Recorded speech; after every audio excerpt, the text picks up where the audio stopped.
Que la paix soit avec toi. Et si le plus gros obstacle à ton bonheur n'était pas tes péchés, mais la façon dont tu perçois le jugement de Dieu. Aujourd'hui, dans l'évangile du jour, je te partage 2 clés que Jésus nous donne pour sortir de la culpabilité et vivre une vie chrétienne épanouie. On commence maintenant avec la lecture de l'évangile. Évangile de Jésus-Christ selon saint Jean. En ce temps-là, après avoir guéri le paralysé un jour de sabbat, Jésus déclara aux Juifs: Mon Père est toujours à l'œuvre, et moi aussi je suis à l'œuvre. C'est pourquoi, de plus en plus, les Juifs cherchaient à le tuer, car non seulement il ne respectait pas le sabbat, mais en plus, il disait que Dieu était son propre Père, et il se faisait ainsi l'égal de Dieu. Jésus reprit donc la parole, il leur déclarait: Amen, Amen, je vous le dis, le Fils ne peut rien faire de lui-même. Il fait seulement ce qu'il voit faire par le Père. Ce que fait celui-ci, le Fils le fait pareillement. Car le Père aime le Fils, et lui donne tout ce qu'il fait. Il lui montrera des œuvres plus grandes encore, si bien que vous serez dans l'étonnement. Comme le Père en effet relève les morts et les fait vivre, ainsi le Fils, lui aussi, fait vivre qui il veut. Car le Père ne juge personne, il a donné au Fils tout pouvoir pour juger, afin que tous honorent le Fils comme il honore le Père. Celui qui ne rend pas honneur au Fils ne rend pas non plus honneur au Père qui l'a envoyé. Amen, Amen, je vous le dis, qui écoute ma parole et qui croit en celui qui m'a envoyé, obtient la vie éternelle et il échappe au jugement, car déjà il passe de la mort à la vie. Amen, Amen, je vous le dis, l'heure vient, et c'est maintenant, où les morts entendront la voix du Fils de Dieu, et celui qui l'auront entendu vivront. Comme le Père en effet a la vie en lui-même, ainsi il a donné au Fils d'avoir lui aussi la vie en lui-même. Et il lui a donné pouvoir d'exercer le jugement parce qu'il est le Fils de l'homme. Ne soyez pas étonnés. L'heure vient où tous ceux qui sont dans les tombeaux entendront sa voix.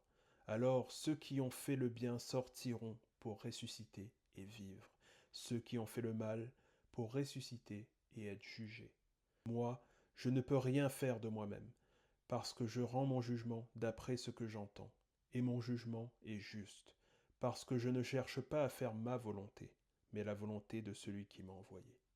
Avant de te parler des clés que Jésus nous donne dans cet évangile pour sortir de la culpabilité et vivre cette vie épanouie, je t'invite à partager cette vidéo et à t'abonner pour ne rien rater des futurs contenus. Je poste 3 fois par semaine, donc il y a moyen de se nourrir spirituellement.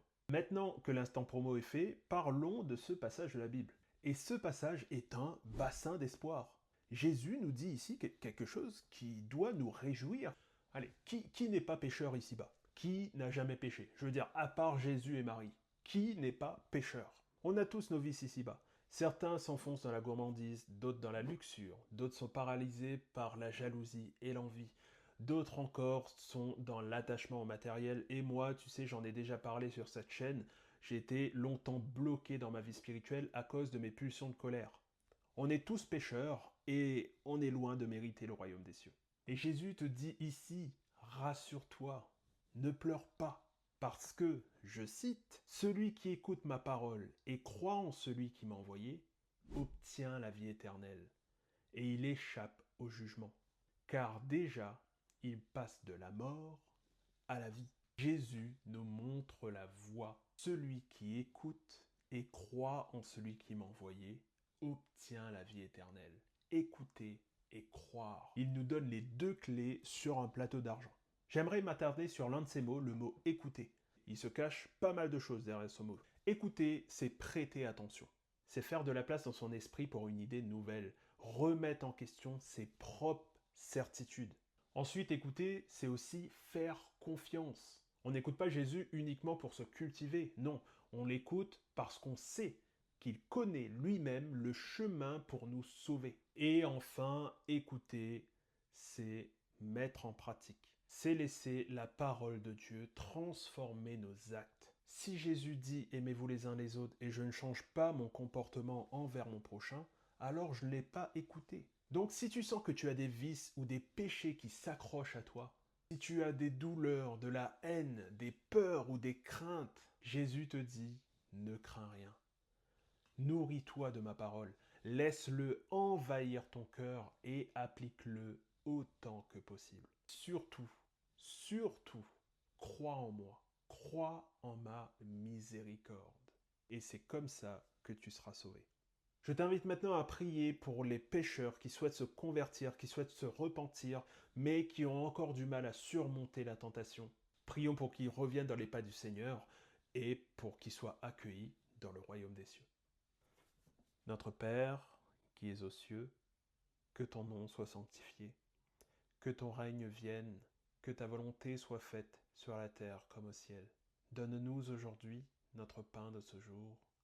Pardonne-nous nos offenses, comme nous pardonnons aussi à ceux qui nous ont offensés. Et ne nous laisse pas entrer en tentation, mais délivre-nous du mal. Avant de quitter la vidéo, je t'invite quand même à t'abonner, à laisser un like, ça aide quand même la chaîne, hein. Je vois que vous êtes de plus en plus nombreux, je vous remercie, ça aide vraiment et ça me motive beaucoup à en faire plus, donc merci beaucoup. Sur ce, ayez confiance à la miséricorde de Dieu. Prenez soin de vous, prenez soin de vos proches, et que la paix de notre Seigneur soit avec vous.